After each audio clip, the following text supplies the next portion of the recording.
relación de factores intrínsecos, extrínsecos, factores circunstanciales. En lo que son los intrínsecos, tenemos pues lo que son a edad avanzada, un mal estado de salud general del paciente. También acá intervienen lo que son los factores, perdón, las afecciones neurológicas, ¿no? Como Parkinson, demencias, también las alteraciones genitourinarias y digestivas. También podemos considerar a las alteraciones del aparato locomotor, ¿no? Como el equilibrio, deformidades en lo que son las articulaciones, afecciones sensoriales, como la disminución de la agudeza visual.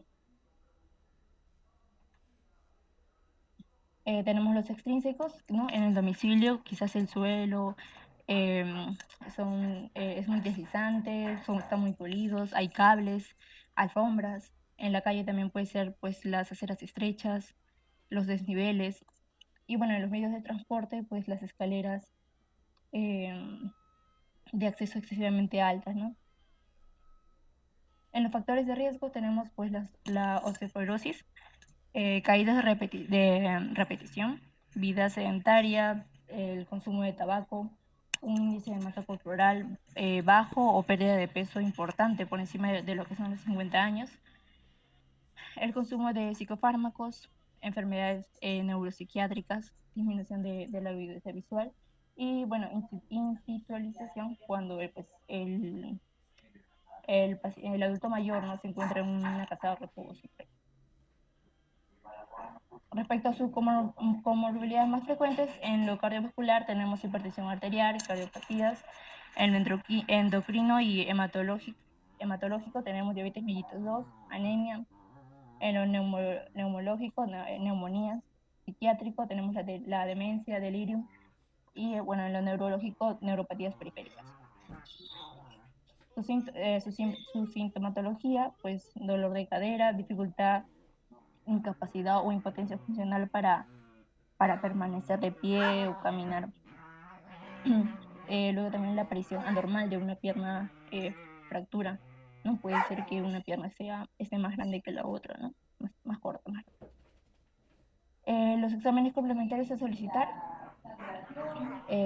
vendrá a ser una radiografía de cadera anteroposterior y axial, un hemograma completo, un perfil de coagulación, un EKG y una radiografía de tórax, ¿no? Lo más importante.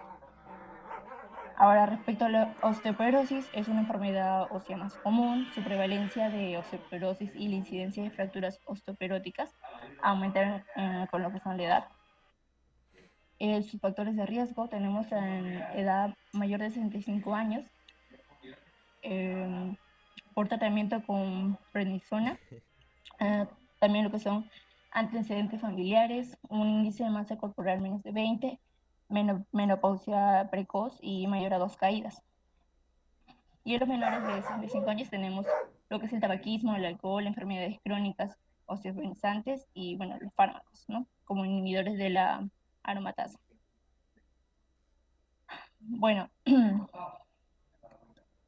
ya. Nos dice que más del 85% de las fracturas de cadera ocurre en mayores de 60 años. Un tercio de pacientes mueren tras un año de fractura.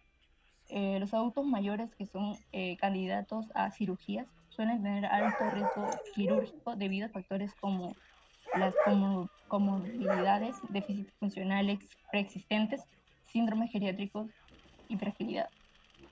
Ahora, la colaboración entre traumatología y geriatría es la atención del adulto mayor con fractura de cadera. Ha demostrado su beneficio, ¿no? Aquí estamos hablando de lo que es de lo que es la ortogeriatría.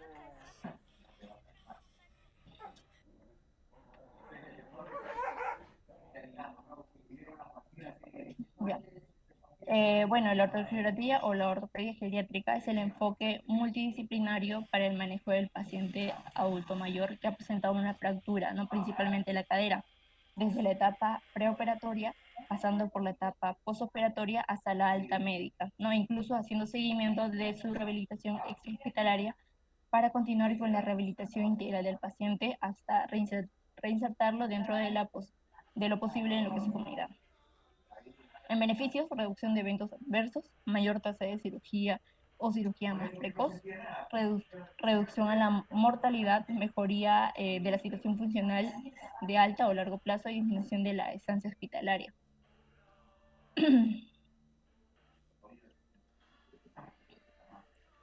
Bueno, tenemos, ¿no?, que las unidades ortogeriátricas mejoran los estándares de calidad de la atención de los pacientes geriátricos, como la supervivencia y las tasas de recuperación funcional. Reducen la duración y la estancia y los costos. Y bueno, se debe buscar una alta eficiencia de rehabilitación independientemente de la edad, sobre todo para los pacientes mayores que experimentan pues fractura de cadera. Y bueno, doctor, esto sería todo por mi exposición. Gracias. Listo, listo, chicos. ¿Alguien va a presentar caso clínico? ¿Caso de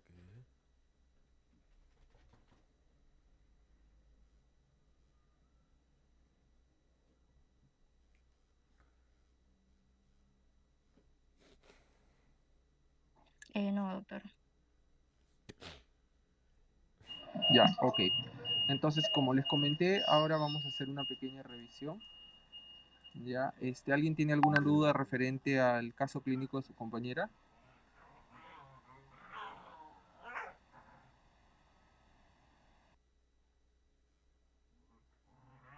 No, Ok, no. ya, ok, entonces no hay dudas ahí, ¿no? Muy bien, entonces vamos a hablar un poco, como les comenté, del tema de incontinencia urinaria, ya que es un tema bastante, como les dije, bastante preguntado y también es bastante frecuente en su práctica, en la práctica clínica que ustedes vayan a realizar. Muy bien, entonces, referente al tema de la incontinencia urinaria se puede presentar pues en distintos grupos etarios, ¿ya? Generalmente se va a presentar en los adultos mayores, como lo vamos a ir viendo ahora en lo que les voy a comentar. ¿Qué es la incontinencia urinaria, chicos? La incontinencia urinaria no es más que la pérdida involuntaria, esa es la palabra clave, involuntaria, ¿ya? De orina, obviamente, ¿no? Que ustedes pueden objetivarlo, ¿no? Que se puede objetivar tanto por parte del personal médico como por parte del paciente también. ¿Y por qué por parte de ustedes? Porque como estamos en un capítulo de geriatría, ustedes van a encontrar pacientes que de repente no van a poder comunicarse y obviamente al momento de hacer ustedes un examen físico pueden evidenciar o la salida de la orina o ya cuando ya el paciente pues ya miccionó, ¿no? Entonces, este es un tema bastante importante, ya que es un problema de tipo social también, social e higiénico para su paciente, ¿no? Es un paciente que de repente está con incontinencia, una mujer de 65, 67 años que está, digamos, yendo a hacer compras al mercado, al momento de cargar las bolsas hace una maniobra de valsalva y pues presenta la pérdida involuntaria, palabra clave, involuntaria de la orina. En cuanto a frecuencia, chicos, se puede presentar en diferentes etapas, como les dije, ¿ya? Puede ser tanto en mujeres, en varones, pero se presenta en el sexo femenino de preferencia, ¿ok? Y también del sexo femenino, ¿en cuál de sus grupos etarios? Casualmente en el capítulo en el que estamos hablando, en los adultos mayores, ¿ok? Generalmente se estima pues que serán un 30% de estas mujeres de 60 años o de repente más padecen incontinencia urinaria. De ahí la importancia en cuanto hay que saber bien este tema, ¿ya? Su manifestación se puede dar usualmente de manera diaria o semanalmente. ¿Eso qué quiere decir? Que el paciente puede presentar micciones o, mejor dicho, incontinencias diarias o puede presentarlo una o dos veces a la semana, ¿ya? Y cuando ustedes estén en la consulta, ¿no? ¿No? Usualmente se dice que se reciben hasta un 15% de pacientes que vienen pues consultando por esto, ¿no? Muy bien, para ello ustedes tienen que saber los factores de riesgo. Entonces, ya les dije, ¿cuál es la definición? Prácticamente hablamos de la epidemiología y ahora vamos a hablar de los factores de riesgo. ¿Cuáles son esos factores de riesgo que hacen pues que estos pacientes padezcan de esta enfermedad? ¿Cuáles son ellos? Uno, a la cabeza, la edad de adultos mayores, ojo, pero sí es más frecuente en adultos mayores. ¿Qué más? de repente es una paciente mujer que constantemente está constipada, estreñida o, digamos, hace mucho, carga mucho peso, ¿no? Como les puse el ejemplo de esa señora que carga pues demasiado peso en el mercado y se va al ¿no? ¿Qué más? Una paciente mujer que es multípara, por ejemplo, ha tenido demasiados hijos, ¿no? También es un factor de riesgo. ¿Qué más? Que haya tenido de repente, no sea multípara, pero que sí haya tenido dos o tres hijos, o dos hijos, ¿no? Que o uno, para más pacientes, por ejemplo, que tienen algún problema neuronal o algún problema, por ejemplo, tipo diabetes, que afecta básicamente Deja. al sistema nervioso, ¿no? Y que pueda producir, por ejemplo, Ay, vejigas sí. neurogénicas, ¿no? Trastornos neurológenos de la vejiga, ¿no? ¿Qué más? Que hayan tenido, de repente, hayan sido sometidos a algún tipo de cirugía pélvica, ¿ya? También eso es importante. E inclusive se habla de que hayan pacientes que tengan algunas alteraciones psicológicas que también van a ser factores de riesgo para presentar incontinencia urinaria, ¿ya? Muy bien. Dentro de lo que ustedes han conversado y lo que su compañera presentó como un pequeño review, lo que les ha hablado es de la clasificación. Y si bien es cierto, tenemos clasificación, tenemos una incontinencia urinaria por esfuerzo. Y esto no es más que va a ser secundario el aumento de su presión intraabdominal. Aquí viene el contexto de las maniobras de Valsalva. ¿Ok? ¿Qué más? Incontinencia urinaria mixta, que básicamente va a ser una combinación de una incontinencia urinaria por esfuerzo, ¿ok? Y de una incontinencia urinaria de urgencia, ¿ok?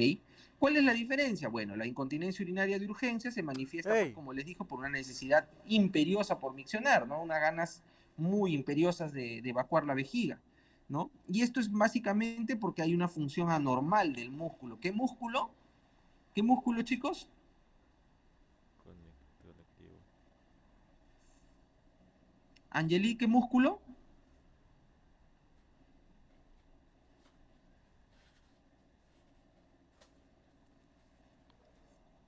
Chicos, ¿están escuchando? Deja. Deja. Toby.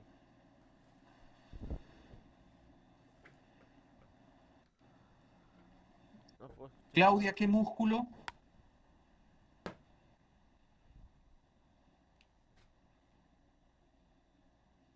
Carmela, Bárbara, ¿qué Músculo liso. músculo? Doctor, disculpe, ¿me puede decir qué preguntar? Sebastián, El músculo liso, doctor. a ver, estábamos hablando de la incontinencia urinaria de urgencia. La incontinencia urinaria de urgencia, una de las causas es porque hay una función anormal de un músculo. ¿Cuál es ese músculo?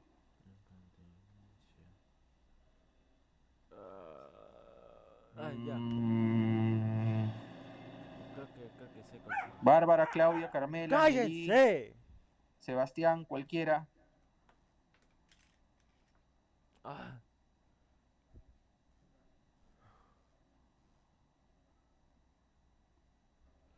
deja- dejen de Chicos, sí se me joder. escucha, ¿no? Sí, sí, doctor, pero no lo recuerdo. Ya, está bien, pero respóndanme pues. Ya, es básicamente el músculo detrusor, ¿ya? Trusodia, bien. El músculo detrusor, ¿ok? ¿Qué es lo que pasa en la incontinencia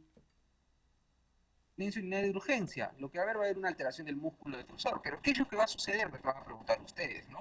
Va a haber una hiperreflexia, ¿ok? ¿Qué es eso? Es una disfunción esfinteriana, ¿ok? Entonces, esto básicamente se da, por ejemplo, ¿en qué tipo de pacientes? En pacientes que tienen infecciones urinarias frecuentes, por ejemplo, ¿no? Que están sometidos a procesos inflamatorios frecuentes. Entonces, ellos van a presentar una incontinencia urinaria de urgencia. A diferencia de la incontinencia urinaria por esfuerzo, ¿ok? Si estamos hablando por esfuerzo, ¿a qué estaría asociado? Obviamente a esfuerzo. ¿Y qué es esto? Es aumento repentino de su presión intraabdominal, ¿ok? Básicamente eso. Y la incontinencia urinaria mixta va a ser la combinación entre el esfuerzo y la de urgencia. ¿Ok? También tenemos otro tipo de incontinencia urinaria. ¿Cuál es? Según lo que han escuchado.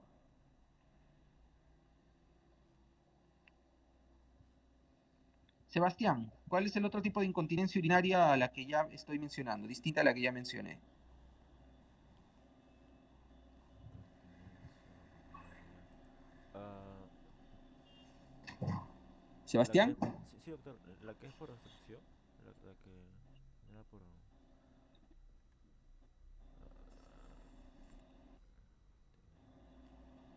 No, es la incontinencia urinaria por rebosamiento, ¿ya? Usualmente también esta es una incontinencia crónica, ¿ya? Está asociado a vejigas que están pues obviamente ya distendidas y hay un mayor ingreso de orina, ¿ya? Un aumento de la orina, ¿ya? Obviamente esto que va a hacer que la presión intravesical disminuya en relación a la resistencia de tu vía de salida y se va a manifestar como que como un goteo de orina hacia el exterior, ¿ya? Acuérdense cuando en sus casos clínicos le pregunten, ¿no? Paciente siente como un goteo de orina al exterior, ¿no? ¿Cómo se dan cuenta? Ustedes hacen una ecografía, agarran a su paciente que le viene con esta molestia, entonces le hacen una ecografía y lo que van a ver es que va a haber un gran residuo postmiccional, ¿ok? Gran residuo postmiccional a la ecografía, cuando ustedes lo vean, ¿ya? Lo otro es la incontinencia urinaria funcional, ¿ya? ¿Cuál es el problema acá? El tracto urinario, ¿cómo va a estar? En la incontinencia urinaria funcional, ¿va a estar anormal o normal? Va a estar normal, no va a haber patología, no va a haber alteración ahí, ¿no? Eso va a estar intacto, ¿ya? Pero, por ejemplo, cuando no tenemos movilización o tenemos alguna alteración muscular, ¿no? O de repente la capacidad cognitiva está alterada, van a ustedes a encontrar este tipo de incontinencia. Ejemplo, pacientes postrados, ¿no? Pacientes postrados con trastorno sensorio, ¿no? Que van a su hospital, están en una emergencia, encuentran un paciente que ha tenido un TEC severo, si no le ponen sonda vesical puede hacer globo, ¿no? Pero ustedes pueden evidenciar en algunos pacientes antes de que se invadan y se hagan todos estos procesos que presentan pues una salida de orina, ¿no? Entonces ya les he hecho mención a todo ello, ¿ya? ¿Qué más? ¿Qué más? ¿Qué más?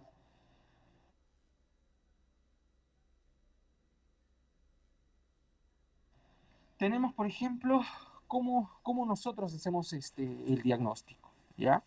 El diagnóstico van a ir, van a tener que hacer una correcta anamnesis, van a tener que hacer un correcto examen físico, ¿no? Van a tener que ver cuál es su, su ritmo miccional diario, ¿no? Para que ustedes puedan clasificar frente a qué tipo de incontinencia están, ¿ya?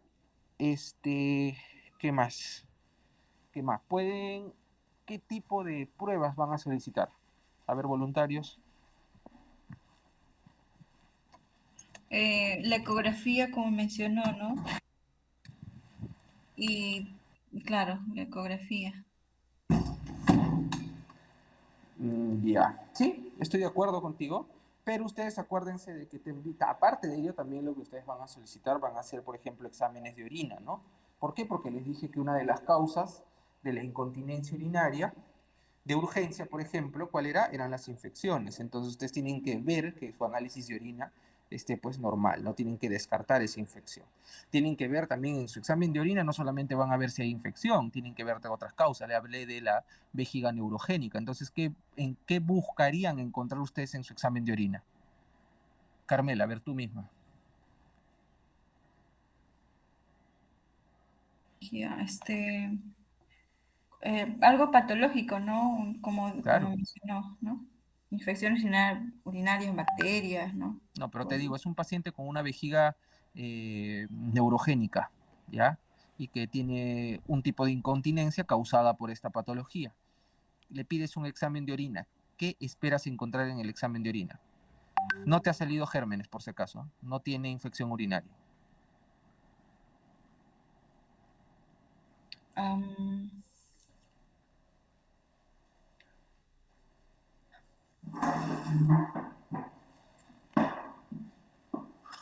Glucosuria, chicos. Glucosuria. ¿Qué tiene que ver la glucosuria, doctor? La glucosuria es la pérdida de glucosa por orina, que es anormal, lógicamente.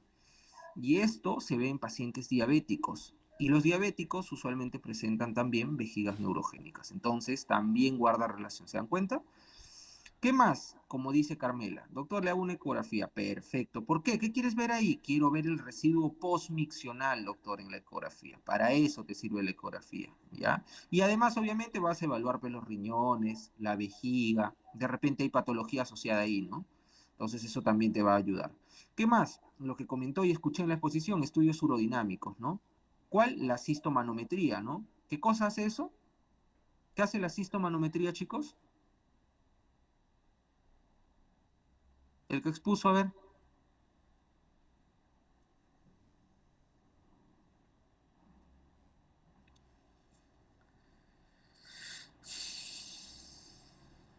A ver, el expositor. Ah, doctor, es la sistometría, pues más que todo era para confirmar lo que era, o bueno, determinar lo que es la causa de de la vejiga hiperactiva, ¿no? Que se coloca un catéter a la vejiga a Ya, través pero ¿qué evalúas?